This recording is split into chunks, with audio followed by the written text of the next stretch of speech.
好，欢迎您回到新闻大白话的节目现场，我是前次介绍这1个小时的来宾。首先是耶鲁政治学博士郭正亮，大家平安。前张千健舰长黄征辉，主持人、各位观众，大家好。以及淡大战略所教授李大中。主持人好，大家好。观众朋友，我们来看看前菲律宾的总统杜特地，他现在到底怎么办？因为他人在海牙的国际刑事法院那个时间点呢，在做一个辩护或者是辩论有人指控他犯了反人类罪。可是，在3月14号这一天呢，我们看到这个所谓的指控听证会里头包括这个杜特地说是在海牙法庭像演荒诞喜剧一样，因为看起来他当然是一脸憔悴，长途飞行嘛。可是法官说是全程用法语来审理，而且翻译设备常常一下子有，一下子没有，所以他的律师现场抗议，并且律师还说，连完整的证据清单都没有收到，关键证人的证词还有篡改的痕迹。没想到3天之后，法官突然反转了，说如果听证会上的证据不足，案件就会直接撤销，所以他定下了在今年的9月23号开听证会，所以他罕见被批准保释，因为在 ICC 的历史上说是这个保释的这个事情很少保释的这个案例少，大概只有15%。的人可以获得保释，而杜特地的女儿现在是菲律宾的副总统莎拉，她举着爸爸的照片在法院的外头喊说，谎言终究会被揭穿，矛头很明显的指向现任总统小马可仕。那我们看到呢，菲律宾的内政部长还爆料他说逮捕杜特地早就有预谋了，小马可仕现在面临刑事指控说是由他本人以及小马可仕，还有国防部部长，还有国安顾问大家一起坐下来讨论策划的这一出政治上面的一个逮捕令。那另外我们再来看看呢，在杜特地返回菲律宾的前一天菲律宾的国家警察收到了命令，因为担心会有暴动，所以至少部署了7000人在机场还有他行经的地方来等待抓捕。那我们可以看到有一场腥风血雨可能又会展开了。而另外我们看到杜特地已经先出招，他在飞机上预录了一段影片，他说他会负责过去的事情，他都负全责他站在执法部门的军队前方的那一个人，他为什么要这样讲？因为现在有一说就是当时执法的人可能也会有事。而另外呢，我们看到他的女儿就是现任的副总统莎拉，她现在是不是被搜索？是不是也是一种政治上面的针对呢？说是他的办公室的秘密基金收据里头有很多不存在的收款人意思就是假造的收款人是谁？这个人也不知道是谁然后可能已经死亡了有5个人都一样的名字，还有很多是虚拟的人所以现在地方上在传小马可是要查他的账预谋把他也给抓起来所以菲律宾现在呢，因为政治上的分裂所以也爆发大规模的游行。因为这个杜特地这边支持者很多，我们来看看这个现场的画面，包括在达沃市有很多人出来游行，这里也算是杜特地家族的大本营，有将近2万人走上街头。这个地方呢，建市成立要88周年的庆典，变成了大规模的示威活动。示威者要求释放杜特地，并且让他回国。你看到马尼拉的杜特地支持者也持续在抗议警方不敢大意，全副武装出动镇暴警察维持秩序，甚至军方一度出动装甲车示威所以我们看到呢，菲律宾其实还有一些所谓的施法的人，像是萨满也对小马可仕施法灯光一闪一闪的，这个是当地的一些 local 的一些民间习俗啦。你看到这是萨满，他就对着电视机里头的小马可仕，然后在那边施法所以各种的这个意见各种的状况都出来了。而另外我们看到民间的氛围是这样，那愤怒的这个巴斯特说小马可仕是忘恩负义这个是他的这个达沃市的市长，也就是杜特地的儿子。他说：“我爸爸对你们这个家族仁尽义至了吧？你怎么会这样对他呢？因为当年呐、你小马可是啊，你什么都不是哦。那我爸爸也对你爸爸，让他好好的安葬哦。你为什么现在把我的爸爸给抓起来？而过去呢，杜特地其实他走的是一个比较对美国某种程度对抗的这样的一个态势。你看到他任内在2018年中旬，那个时候中美贸易战升温，美国在南海其实某种程度有一种挑衅啊。杜特地那时候就声明说，你美国跟中国在南海硬碰硬，只有2种结局。如果真的打起来了，国家遭遇大难，那我如果自己是将军，上级命令去南海送死，我也会跟你说什么什么，就讲一些脏话啦那时候大家都说杜特地真的很厉害这个虽然是一个小国可是对于这个川普都不太这个退缩2019年的时候，他也讲过这样的话，他说美国如果想跟中国开战，不要只会搞小动作，请美国的第7舰队开第1枪。好，你开枪，我就一定跟美国一起站在一起，一起去送死还喊话菲律宾前政府亲美派的3位首脑，给他们外交特使的身份，要他们前往斡旋，让美国跟中国开战。开打之后，把你们3个人第一波送上战场那全菲律宾人会跟在后面，所以他是某种程度虽然不是很守外交上面的一些规则，可是也打出了一片天。来请教亮哥，我觉得最后他会无罪释放了，就是交回去由菲律宾的司法单位来处理这让中国大陆已经做了一个声明了嘛，他说希望国际法院要遵守补充性的管辖原则。这个意思就是说，他通常是在那个国家的司法已经失控，没有办法做审理，才会交给国际刑事法院比如说过去他曾经判过刚果的案子，那个是战争嘛，那有一个领导人，反正有好几个人都被判刑什么征用儿童当兵还有做了一些虐待、性奴役等等，被判了30年那第二个大家都知道，就是波斯尼亚那个塞尔维亚的那个军头在那边做种族灭绝那被判终身监禁。你可以看到这2个案子都是战争，那个战争就是当事国的司法无法处理嘛，才会轮到国际刑事法院。菲律宾怎么可能？菲律宾是主权国家，而且目前的司法院还是运作正常所以你有什么理由逮捕杜特地我觉得这个国际刑事法院叫过捞过界，根本就不符合应该要由他审理的原则了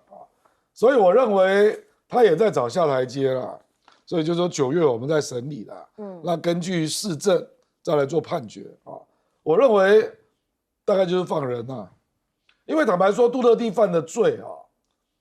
这个是刑事法院可以判的，国内他基本上就是允许警察对毒贩开枪嘛，那允许警察去找民间的代理人，那也可以开枪，所以才会死了6500人可是大家不要忘了，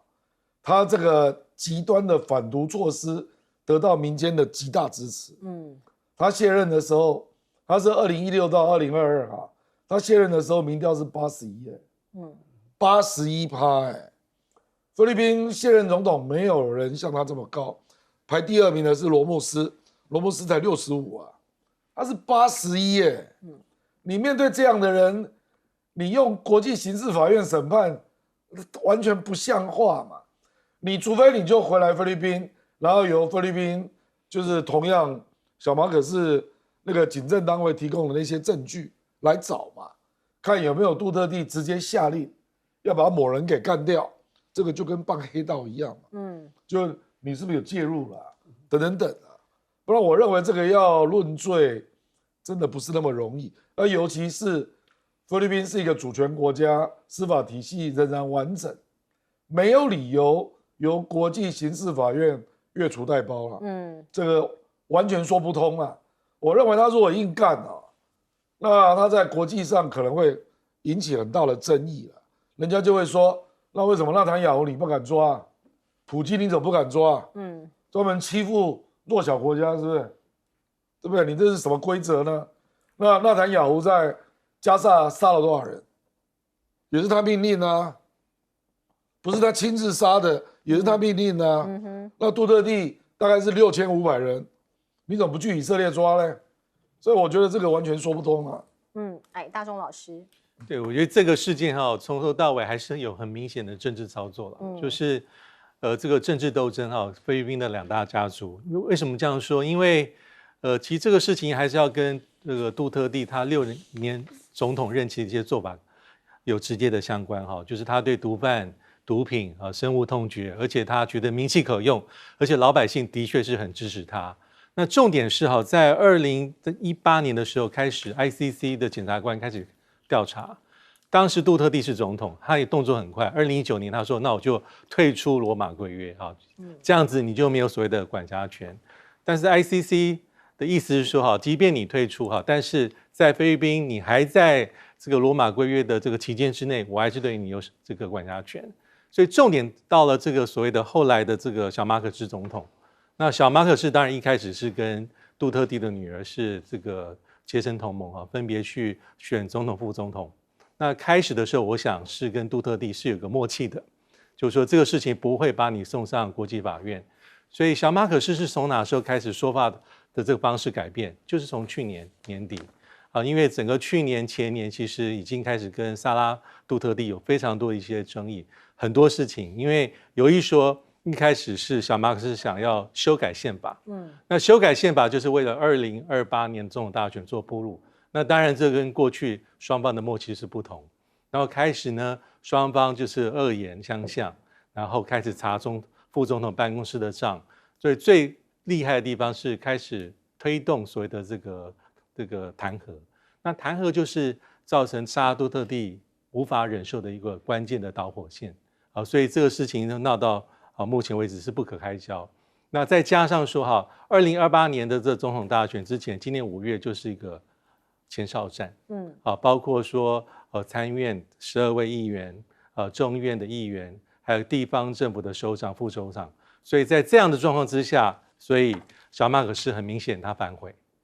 去年12月他的讲法是说，如果杜特地能够自首，那太棒太妙了。如果不行的话 ，ICC 假设要我们配合的话，我们也愿意配合。那这一点就是其实见证到这一次为什么他把他送上这个海牙。那我还蛮同意因为 ICC 它的管辖权照理说是有，但是如果没有主权国家政府的配合，他哪抓得到人？那这一次是拱手把这个前总统让出去，所以我觉得后面的这个政治的地震会非常非常大，因为就会有反作用力。那第二个是我觉得跟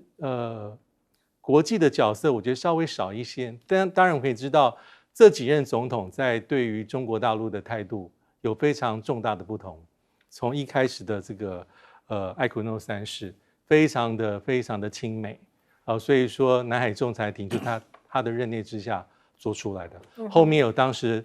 美国奥巴马政府的一个很重大的一个支持。那到了杜特地他比较靠中间一些，那现在到了小马可仕，那基本上旗帜鲜明，一边倒向美国。所以后面到底有没有一些美国的力量，我觉得也许有也许没有，但是目前来说整个杜特地事件弄上这海牙这个ICC， 我觉得还是国内的斗争了。但这斗争越处理不当，我觉得后续的这个风暴我觉得才刚刚开始，因为这一定会延烧到5月的期中选举，也会影响到2028年，因为这你死我活，完全是零和，牵涉到2大政治家族的实力的消长跟对抗。意思是说我对我的对手仁慈，就是对我的残忍。我觉得小马可仕应该是用这样的心态去看。那对何尝不是呢？对于杜特地家族而言也是我现在就是被金牌被打压牌，假设能够把能量投射到这个杀杜特地，那就是比较好的事情，对他们的思想和这个算计应该是如此。好，请教舰长。这个首先我要说，这个菲律宾刚刚讲起来好像都是很小，它一点都不小，它人口1.15亿，这么多啊。第二个，它有7600多个岛屿，你就知道有这么多的人散布在这么多的地方，它的治安是非常难以去治理的，这是第一个。第二个呢，这个我从杜特地身上，我就深深感受到一件事：当你大权在握的时候，你一定要小心一件事情，因为你有大权，很多人想分享你的权利，你想做什么事，很多人都会依附你的意愿去投你所好。那这时候你要注意到，目的再正确，你要注意到你的手段，否则到最后，当你大权失去的时候，你肯定要面对你的仇人、你的政敌对你的清算。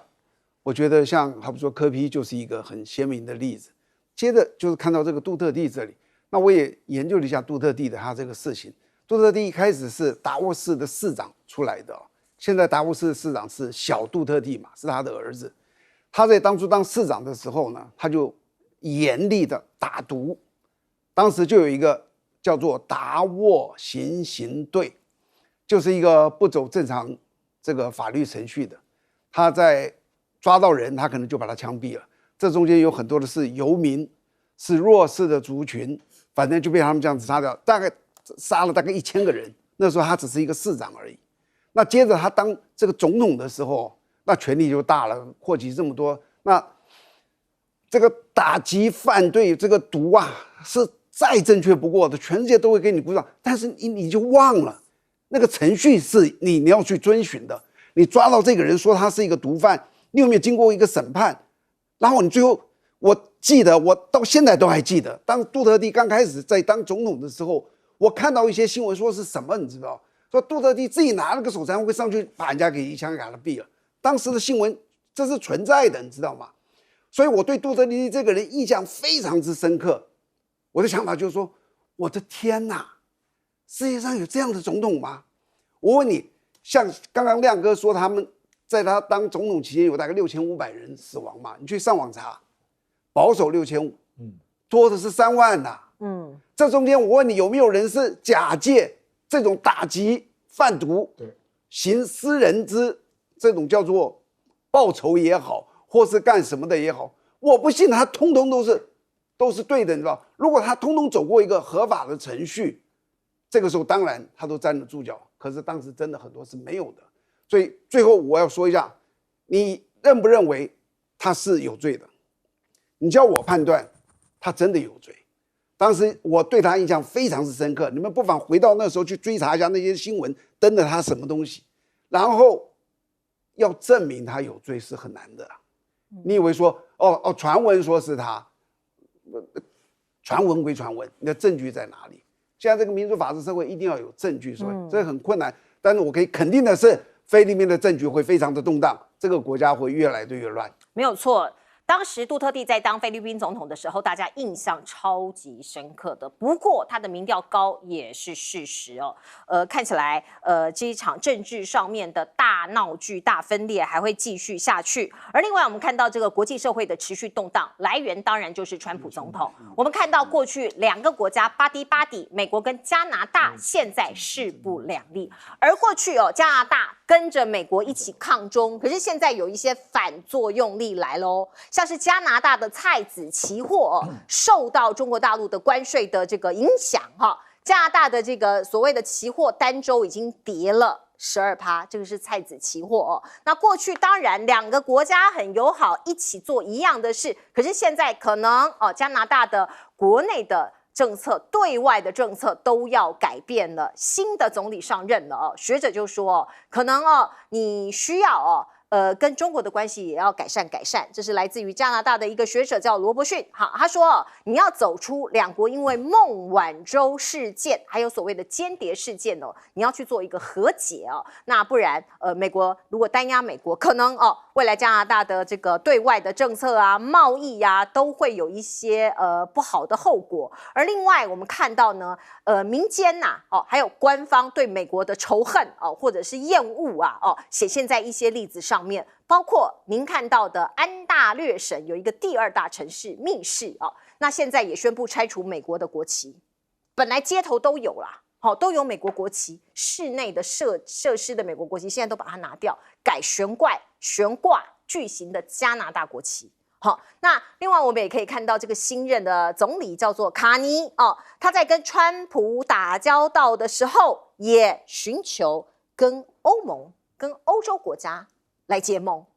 因为他现在知道这个川普不可测啊，所以要稍微去跟欧洲的国家多多联系。包括你看到他17号就要前往巴黎，还有伦敦寻求联盟，像是英国的国王我们看到查尔斯也这个预计礼拜一就是今天的下午当地时间会在白金汉宫见这个卡尼。那我们也可以看到晚上他就会跑去跟首相施凯尔会面。那这一位这个总理他曾经在2013年到2020年的时候担任过英国的央行行长，而且施凯尔大选的时候他也是他的顾问所以两个人关系非常好。而另外整个欧洲对美国也有一些情绪涌上来了，包括你看到呢，美国货现在被抵制在欧洲，德国人抵制 Netflix， 还有可口可乐我也不喝了那我们再看法国一样他说那你把自由女神还给我啊，你不配了呀当初两国很好的时候我们把自由女神给你，这是来自于法国议员他说把自由女神像还给我们，我们把它作为礼物送给你们，可是你们鄙视它，你们现在某种程度已经不配了所以还回来吧。每年过去法国人大概有160万到180万人到美国这块土地上去旅游现在据说下降了25%这个份额是蛮高的这个比例蛮高的1/4。而另外，美国现在国内据说鸡蛋荒越来越严重，有点像是以前我们台湾几年前去年吧它的价格不断的往上涨那美国就想向欧洲寻求帮忙，说可不可以进口一些这个鸡蛋给我们呢那好像不是那么的顺利。2月份美国鸡蛋短缺的情况没有缓解那3月一样。这个蛋价同比比去年涨了将近60%看起来非常的严重。所以你看到民众呢跑去商店抢蛋想起以前我们也在抢蛋几乎是一模模一样样的状况。而另外我们看到像是丹麦啊，还有其他欧洲国家都说很抱歉我们自己蛋也不够也不愿意协助美国。那华尔街日报就说这个欧洲现在要自立自强了，因为过去完完全全依赖美国，现在看起来有点吃到苦头，所以呢，他们公布了一个叫做重整欧洲军备的倡议计划，要筹资募集大概8000亿欧元用于军费开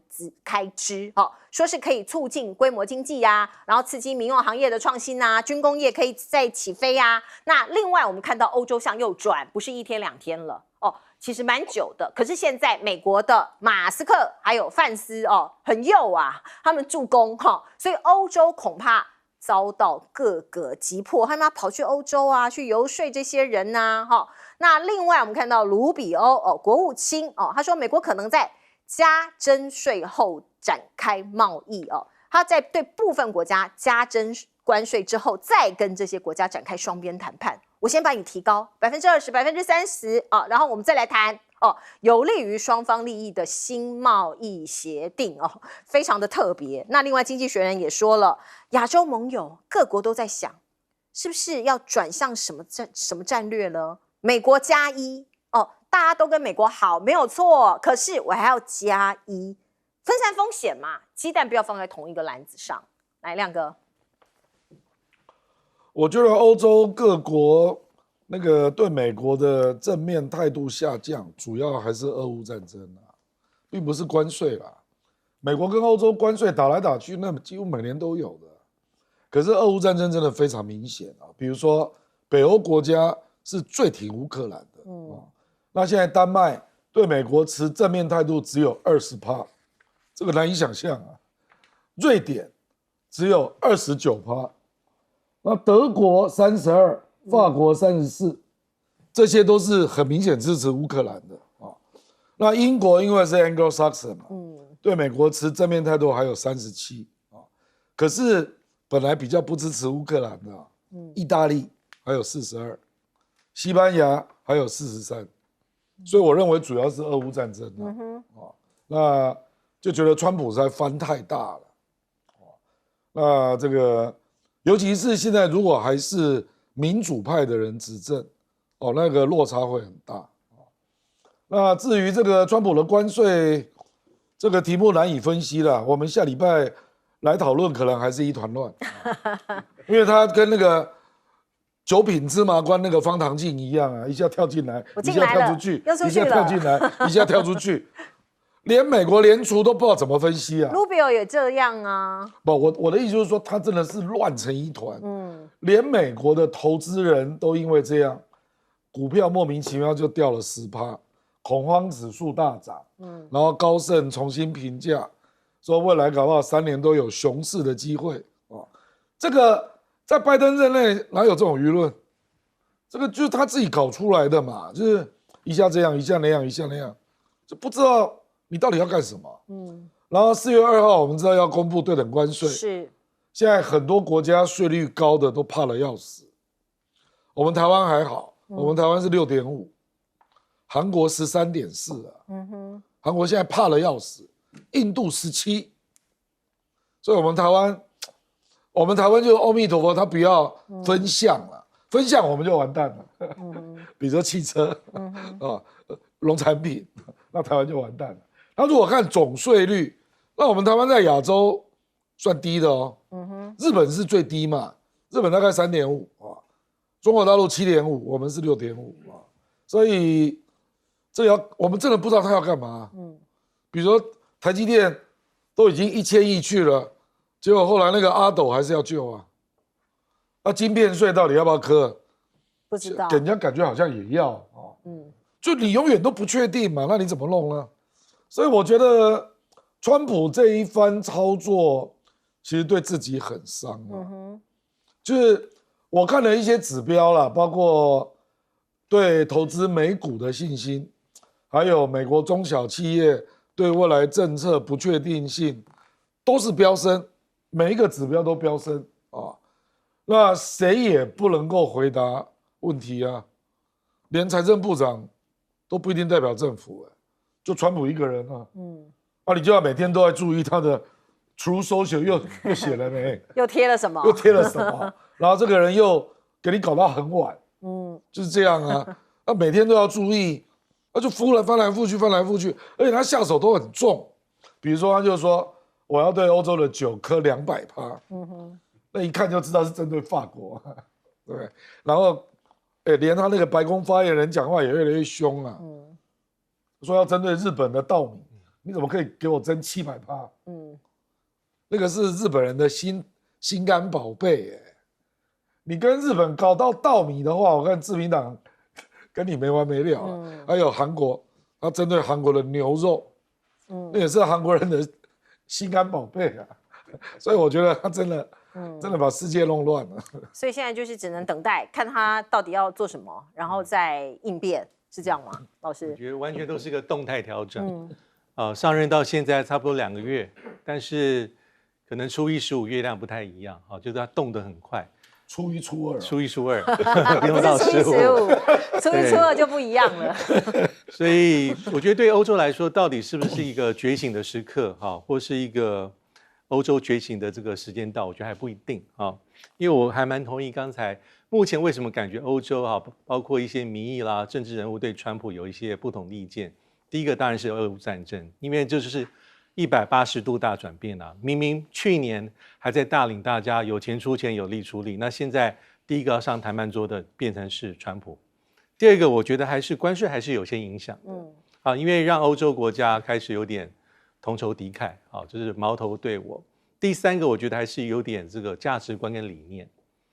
就是过去欧洲尤其是西欧大国，大概跟美国还有一些共同的话语。那现在反正川普就是锱铢必较，不太讲理念。第四个，我觉得有点是包括马斯克，他有点在介入欧洲的内部政治。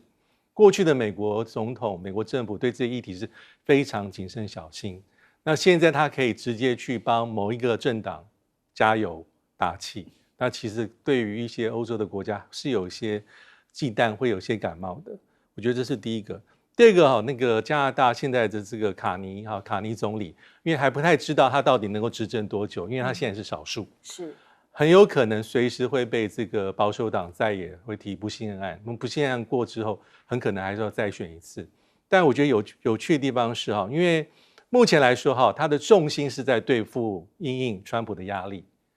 大家会比较好奇他的中国政策。同属于这个自由党，可是我们知道小杜鲁道从2015年到之前，大概将近10年，他的政策从川普1.0开始，基本上跟美国亦步亦趋，比较跟北京不对盘。所有的议题，不管是这个孟晚舟、华为、新冠疫情的溯源或是说在战略上是要跟着美国，其实都处不好。那这个卡尼到底政策如何呢？因为我们现在可以看出来，北京马上对少数农产品祭出这个关税，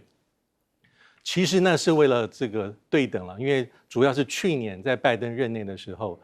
比如说对这个中国大陆的电动车进口100%的关税，还有钢铝，其实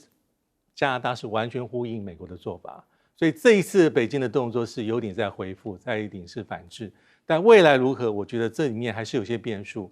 因为按照自由党的传统其实他还是会重视一些北京可能会在意的一些议题，不管是人权啦，或是一些内部的政治，但是已经有很多，至少是部分加拿大学者的看法是说，不无可能，其实卡尼政策会稍微修正到比较和缓一些，不像这个杜鲁道这个执政期间这么的剑拔弩张在中加关系里面所以会有一些改善的空间，但是又不至于太彻底、太绝对，因为毕竟卡尼目前的政治上，他的声望这么高，能够选上党魁，而且不至于说在未来的这个总理假设要改选一败涂地，原因是因为他看起来立场是强硬的，对川普是非常坚定的回应的，就是兵来将挡，水来土掩所以未来还是有些变数可以有待观察。好，请教舰长。我大概几个礼拜之前，我曾经看过一篇文章他很详细的分析了川普上来之后想要做什么事情，他一项一项的列出来。我当时看完之后感触就很深的，就是什么，你知道，川普的野心非常的大。如果他的这些改革他都做到、都成功的话，他会是美国有史以来最伟大的总统。他也试图朝这个方向去做，因为他的所有的政策真的会彻底改造美国。但是他的前提是，如果他成功，他有许多的关爱要克服。我基本上可以分出2种，一个是国际，一个是国内。在国际上面就是一个关税，你可以看得到嘛。但是没有一个国家会因为你对他征很高关税，他在那束手无策，然后没有反应的。即使像台湾这么小的国家好了，我们这个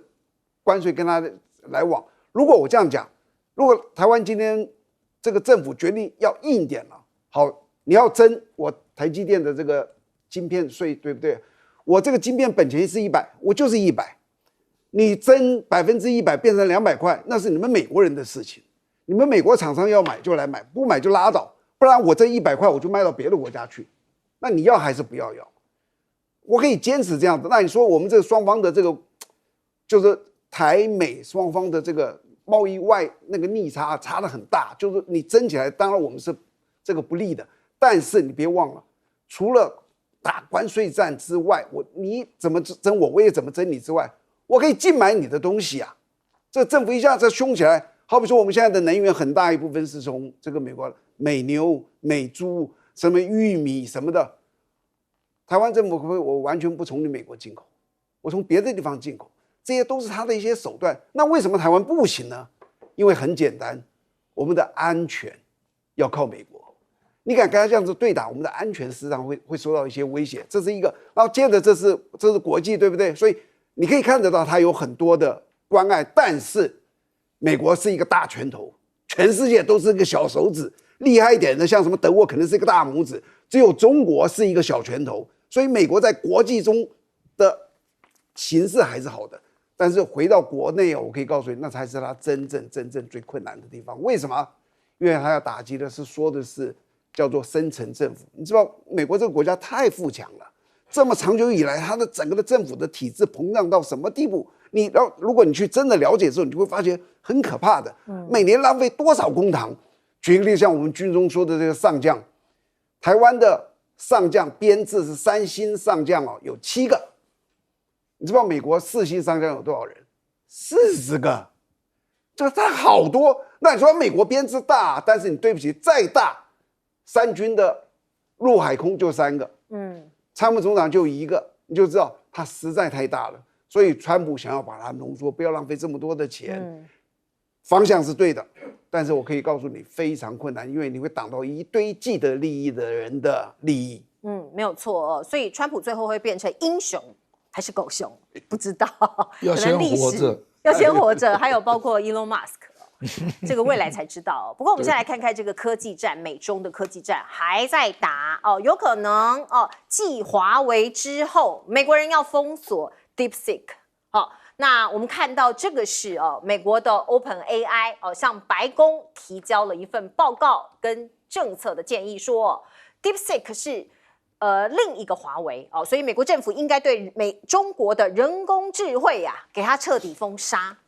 我们来看看为什么美国这么害怕看看这个例子，可能你可以一窥一二。包括在四川德阳，说是现在的医生中国大陆，他只要轻轻点一下荧幕，那就可以做出一份报告这个病患的血压啦自动分析它各种的波动啊，然后还结合用药的记录跟饮食习惯，给出一个建议，而且是个性化的建议。所以可能它的应用面真的是方方面面那中国大陆的这个在 AI 的起飞让美国非常的忌惮。包括现在呢中国正在拥抱人工智慧，你看到包括他们要争取2030年变成超级科技大国，尤其是 DeepSeek 的大举成功你看到有好多的企业现在一些开发跟销售人员已经超过4500家在人工智慧方面相关的产品，包括学校也是北京的中小学生在学校里面有开设 AI 课程，大学更是不用讲所以现在一股脑风起云涌。那人才是 AI 这个科技业的一个非常重要的核心我们看到美国就说要全面封杀中国留学生共和党推出了制止中共签证法案，说是你们这些留学生可能会窃取美国的智慧财产而且威胁到国安。可是斯坦福大学这个教授他就讲了，说中国人才现在正在本土化，过去可能要留学美国、留学欧洲，可是现在他自己培养了。这位斯坦福大学的教授他就说，近期整理了 DeepSeek 的5篇论文的所有的作者的背景资料后，发现这家公司的 AI 这家中国 AI 公司已经呈现了人才本土化的特征。200名作者当中，超过半数只有中国本土教育跟中国的工作背景，没有海外的经历。所以他也提醒西方世界这个世界上最优秀的人才一定会选择赴美，这是认知的误区所以美国不要想当然的以为顶尖人才都会来我这里所以这也发出了某一种这个警告那另外我们看到一个例子这是29岁的武汉大学的一位教授，29岁就当教授很不容易他过去在这个德国留学了8年，才刚刚拿到博士，没有多久就升到教授。那年薪据说是60万人民币，而且这个学校还给他200万的安家费。60万人民币是多少？大概合台币273万。我像李大中老师应该觉得很羡慕，而且还有安家费，所以给他非常优渥的一个这个怎么说呢？给他薪资给他很高的报酬让人才留在中国大陆。那作为美中科技战的一个非常重要的核心的一个材料。那另外我们看到美方的航空公司增加美中航线那每周的航次100班我们看到美方忧虑人才威胁治安，可是又增加通往中国跟美国中间的航空班次，有人就认为可能有一点互相矛盾。那我们来看看这太空人，这些太空人他们被困在太空站9个月了，现在SpaceX 终于这个太空船抵达了，所以你看到这些太空人非常开心几乎是狂喜你想想看，被困在这个外太空，在这个空中这么久那我们可以看到呢，这些美国的太空人终于可以返回地球了。那另外还有2名包括日本以及这个来自俄罗斯的4名太空人也一起顺利的跟国际太空站对接。那美中的对抗当然也包括在太空火星的竞赛啊，中国也有一个时间表，说是拼2030年前后取回火星的土壤返回中国大陆。而另外，中国还诞生了这种叫做星际矿工太空采矿机器人。大家看到这个画面，它有6个角叫做仿生6足移动的结构，它可以在包括太空或者是其他的星球去采矿。那专门是为外星体这个复杂的环境打造的地质这个勘探以及矿物采集的任务来打造的。而另外我们也可以看到，包括香港参与中国的探月工程，嫦娥8号将协同多功能机械人登月，未来登陆月球的可能有机器人登陆，不用人了，不用太空人了。来请教亮哥。其实 OpenAI 提出这个主张是非常丢脸的啦，你就是竞争者你怎么好意思呢？人家亚马逊、Grok 他们都没有提这种东西，结果你在提，所以怪不得人家在笑他，说 OpenAI 一点都不 open， 所以这个就是丢脸啊！而且你怎么封？我讲白了啦，美国自己的统计，美国的人工智能里面的人才有接近30%是华裔所以你要怎样？你要怎么封啊？而且 OpenAI 自己讲的说中国的人工智能只距离美国半年，都他自己讲，都是他的讲法。如果 DeepSeek 可以在莫名其妙的情况下横空出世，一下就追到只落后你半年，我看你已经被追过了啦。像我现在认识的一些朋友，他们有的都使用到 Grok 3去了，那个 ChatGPT 很多人都不用了，因为你做这种动作实在太丢脸了，不然你就搞一个开源模型给大家看看嘛，对不对？我觉得这种东西是这样啦，中国大陆因为它本来就建立了一个很强大的工业体系那事实上你看到《华尔街日报》、《金融时报》、经济学人。还有我们的《天下》杂志，也都认为它2025中国制造已经成功了，所以它各个领域都已经有一些基本的基础，所以现在已经到了你不可预测的领域在创新中了。这个他用的语言叫厚积薄发啦，就它累积的底子很厚，那现在各种组合创新就在各个领域不断的出现，你根本没有办法预测。下一个会在哪里出现？为什么呢？因为它那个从实验到量产，它都做得出来啊。那么在美国，你要实验室里面要做出第一个产品，那个过程要很辛苦啊。那中国大陆就相对容易嘛，它有资金、有组织、有人才，然后银行又可以融资，那所有的科技爆发的因素都具备。所以我觉得美国你现在去慌也没有用啊。美国事实上能够做的科技制裁能做的大部分都做了，不然你还要做什么？不然你就断掉。那个拜登不是快卸任的时候，还把中美科技协定延长了5年吗？不然你去断啊。那个是学界的全部断掉如果你要断的话美国也不敢这样做所以我说有很多东西就是要面对现实就是到最后，现在领先最多的就半导体嘛，这大家都知道嘛可是我认为终究还是会追上，因为科技不会只有一条路啦。我自己就学理工的从来提出 solution 绝对不是只有一种就是这样了，生命会找到出路了。防不胜防还是不要防好了，大家公平竞争。我们进一下广告。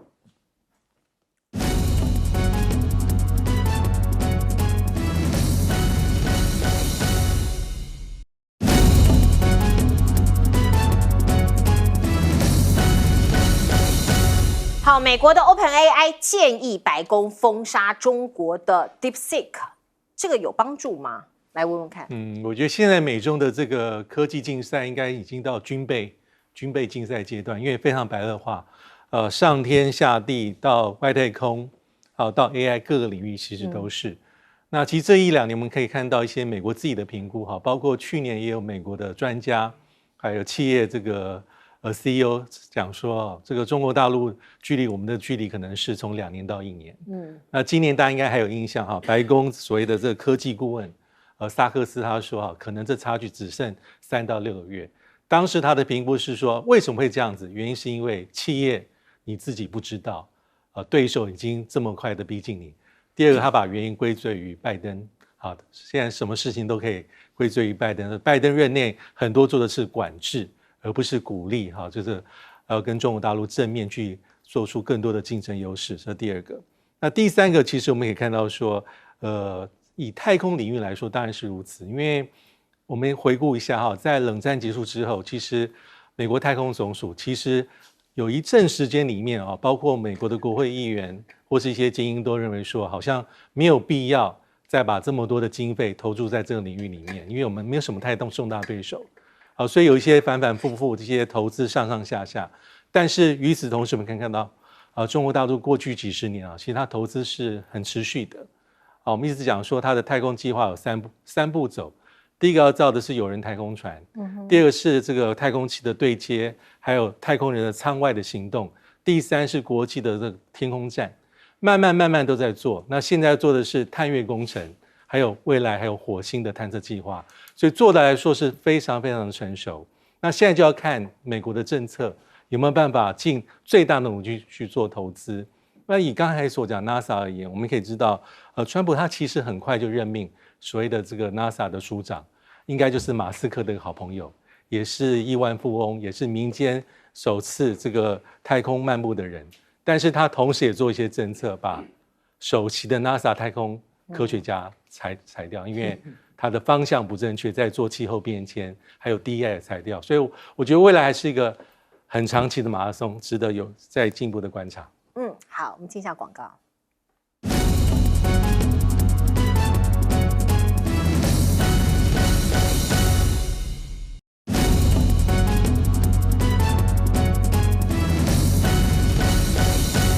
好，我们最后时间留给舰长。如果你不晓得怎么样去用 ChatGPT 或是 DeepSeek 的话，我劝你一定要赶快上网去学。为什么呢？前一阵子我感觉我身体不太好，那你有时候去看病，你多讲几句话，那个医生那个不耐烦的表情就会出来，你知道吗？那天我在那里，我把我所有的病症给它统统写出来，2个我都问，大概都有推出一些理由，但他的头的就最可能那个是一样的，然后他就建议我说，你这些不要吃，你只能吃这个。哇，我照他那个做，立刻就感觉好很多。然后他说你也不要看医生，大概3、4天会自然好。果然3、4天就自然好了。你跟他讲，他永远不会不耐烦，而且他的真的那个正确的比率是非常之高的，除非你没有把你自己的这个病症讲清楚。可是当你在电脑上跟他讲，他永远。可是舰长，我们还是要给观众一个比较正确的概念，还是要去看医生你都可以参考。对，请继续。当然，如果病很重的话，是还是要去看医生。